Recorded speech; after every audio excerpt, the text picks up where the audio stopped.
Romantic হবেন স্ত্রীর সাথে। বিশ্বনবী মা আয়েশার সাথে দৌড়াদৌড়ি করতেন রাতে। সহিহ হাদিস। একদিন বললেন চলো কে দৌড়াতে পারে, ওটা কে ধরতে পারে। দুইজন দৌড়, বিশ্বনবী আস্তে দৌড় দিলেন, মা আয়েশা আগে ধরে ফার্স্ট হলেন। ওমিয়া বিশ্বনবী যদি জোরসে দৌড় দেয়, পৃথিবীর কোনো পালোয়ান নবীর সাথে দৌড়ায় পারে? ইচ্ছা করে জিতায় দিলেন, ইচ্ছা করে। মা আয়েশা খুব খুশি। বিশ্বনবী চাইলেন একটু খুশি হোক, জিতায় দিলাম আর কি, সমস্যা কি। তার 7 বছর পরের ঘটনা। মা আয়েশা একটু মোটা হয়ে গেছে, আবার বললেন রাতে, আয়েশা চলো আজকেও দৌড় খেলি, মদিনায় তো সবাই ঘুমায়। মা আয়েশা মহা খুশি, ভাবছে ওই দিনও হারাইছে, আজকেও হারাবে। বিশ্বনবী মনে মনে বলে আজকে নো চান্স, আজকে চান্স দিব না। তো চলো ওই পিলার ধরি, দুইজনে দৌড়। বিশ্বনবী চান্স দেয় নাই।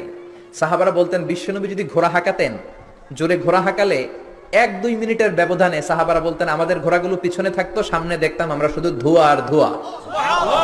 বিশ্বনবী ওনার ঘোড়া নিয়ে যে কয় মাইল সামনে চলে গেছে আমরা নিজেরাও জানি না।